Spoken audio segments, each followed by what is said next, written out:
Dear friends, a remarkable story comes in Shiva Sutras. Shiva Sutras are the founding scriptures of Vedic wisdom, the founding scriptures of India, and they are based on the discussion between Bhagwan Shiva and Ma Parvati, between Lord Shiva and Ma Parvati. And in the book, there is a question and answer session between Ma Parvati and Bhagwan Shiva. And Bhagwan Shiva goes through all the questions that Ma Parvati asks to him and then gives a metaphorical answer. So there is an answer, and if you are not ready to listen to it, then there is no answer. So Ma Parvati asks him a question that why there is so much suffering? Why everyone is suffering so much? How can one liberate themselves from this endless cycle of starting our life with hope and ending it in despair? What is the process of salvation? गुरुदेव कहा करते थे कि ज़्यादातर मनुष्य धरती पर रोते हुए आते हैं, शिकायत करते हुए जीते हैं और पछताते हुए जाते हैं. Many people live like that. They come to this world crying, live complaining, and depart repenting.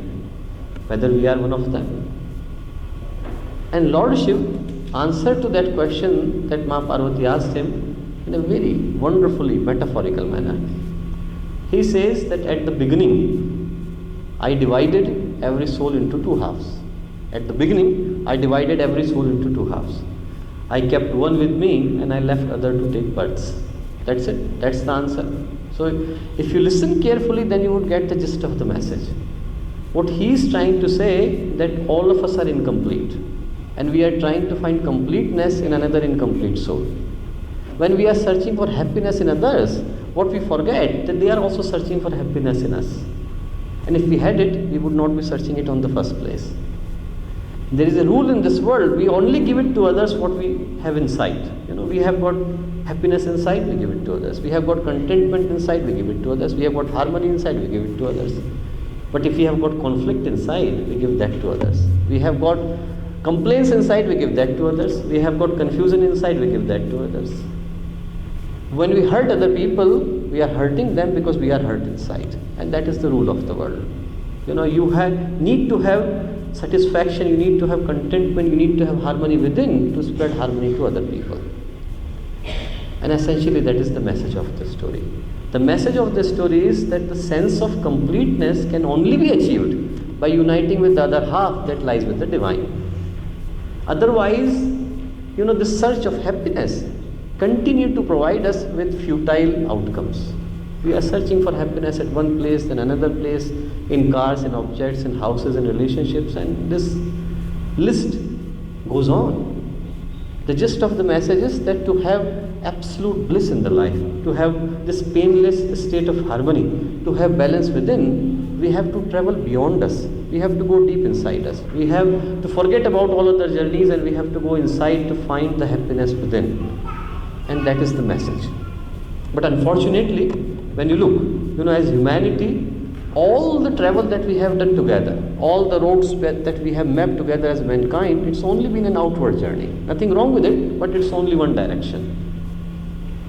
The journey that can provide us comfort, but not the contentment. When we are running after the matter, what we are getting is material. We are getting is mortal. We are getting is perishable. That is what we are getting. And as a result, we are fragmented individuals with broken families, fractured societies, social disparity, terrorism, angry climate, so many problems. List can continue. But the truth is that the path to inner happiness, the path to inner harmony is inside, not outside. There is no road where you can find the happiness. There is no Walmart that can sell you harmony. Cannot be purchased. Happiness is not that you can steal from someone. Happiness is not something that you can buy from any store. It is something that we have to explore within. We have to go deep within us to find the happiness, to find the balance. There is a small story that comes of Alexander the Great. Alexander the Great, when he came to India, his guru said that bring one yogi from India. Everyone is so fascinated by the yogis of India. So he found one person who was sitting in a state of meditation. And Alexander said that you need to come with me. And that yogi said, I would come with you, but who are you? Alexander was amused. He thought that this person does not even know that who I am. He said, I am Alexander the Great. He said, what did you do to be called great? And Alexander said, I conquered half of the world. I am going to conquer the rest of it. He said, wonderful, but then what would you do once you conquered the rest of the world? He said, then I would have huge mansion. He said, then I would lots of servants with me. He said, then I would lots of diamonds and everything, treasures, khajana, whatever. He said, imagine that you had all of that. What would you do the last thing? Alexander was confused. He said, what kind of question is this? I would do nothing, he said. I would do nothing. I would sit, enjoy and relax. I would do nothing. And Yogi said, why do you have to conquer half of the world to do it? I am doing that right now. The message of this story is that to have happiness in the life, you do not need to invade other people's spaces. We do not really need to occupy foreign lands. We do not really need to amass millions of dollars. The path to happiness is inside us. And that is why precisely we are here. We are here because we know that no matter what journey we take, unless we take the journey inside us, no balance. We cannot find any harmony. We are here because we know that before we find everything else, we need to find ourselves. Otherwise, scenery around us keep changing and we continue to remain what we are. People can run to Himalaya mountains, people can go to wherever they would want to, but unless there is a contentment here, there is no balance. When Vinoba Bhave was asked that, everyone goes to Himalaya to do tapasya, when are you going? Vinoba Bhave said, Sthavaranta Himalaya. The moment you are still inside, Himalaya is right next to you. There is no other Himalaya that one has to look for.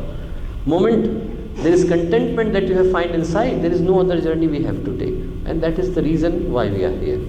In Bhagavad Gita, when Arjun is asking the definition of yoga to Bhagavan Shri Krishna, Bhagavan Shri Krishna says, Yogastha Guru Karmani Sanktvaktva Dhananjaya Siddha Siddhyo Samo Bhutva Samatvam Yoguchyate.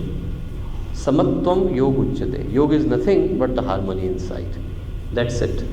I tell you from personal experience that when Puja Gurudev, he left, we were in absolute shock. Somehow we felt as a young child that he would live for eternity, that he would continue to live. And it was such a shock to us that, to see Gurudev not physically present with us.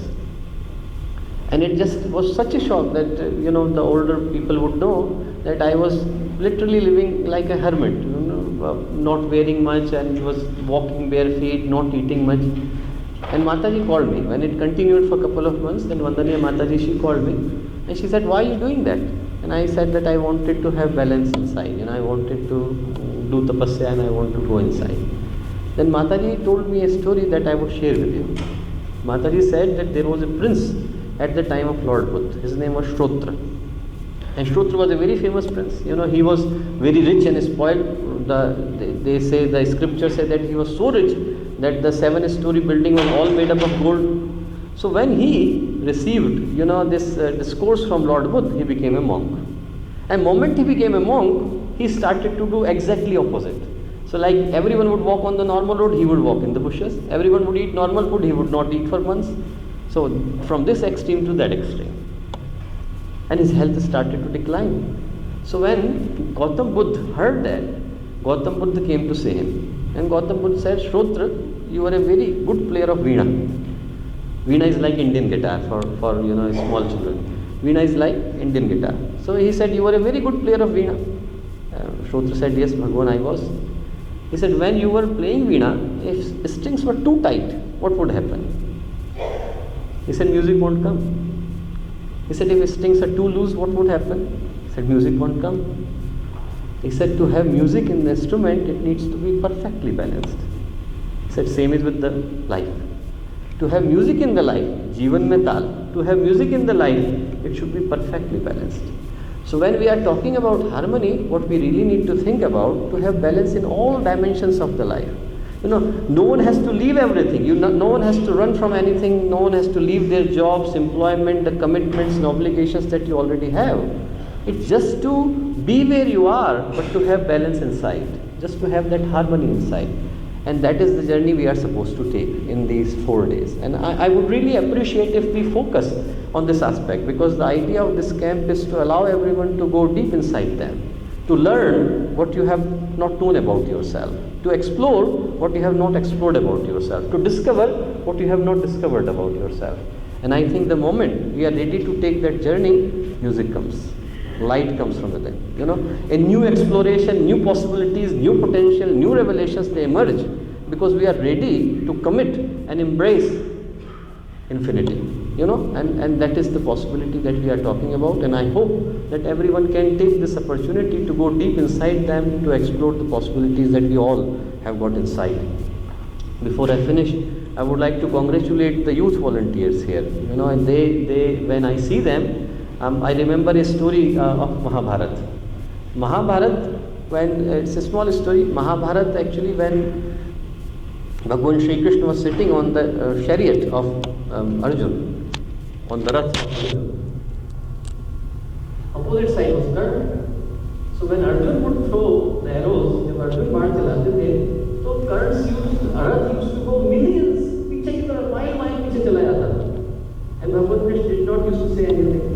और जब current return में when he used to attack, it used to go 5-10 inches. Or whenever it goes 5-10 inches behind, Bhagwan Krishna would clap. So Arjun got very angry and मैं उसको मीलों दूर भेज देता हूँ और आप कुछ नहीं कहते हैं और वो मेरे को 5 इंच पीछे खिसकाता है और आप अपनी ताली बजाते हो. Krishna said, I, creator of the universe, is your sadhana. यहाँ बैठा हुआ सारथी बना. Hanuman is sitting on the top of your chariot with whole force, पूरी force के साथ ऊपर बैठे हुए. Then also he is able to throw you 5-10 inches. और मैं जो है यहाँ से जब पूरा लगा रहा हूँ उसके बावजूद तुम जो है उसको इतनी दूर भेज पाते हो. सोच के देखो कि how force it is. And I remember this story because these guys actually have to work really hard to force the chariot on the opposite direction. So congratulations to all of you. Working really hard because it's a huge task to arrange everything, organize everything, work really hard, and such a young age with so much responsibilities. So with those words, I think that what I wanted to convey, to have the harmony inside, and like Adani Baba said, to have the harmony within the family. We are with this identity of Gayatri Pariwar. We are because we are family. And if we can have the harmony within the family, then we can spread the message not only because there is a contentment, balance, music within this family, but because our lives are peaceful, because our life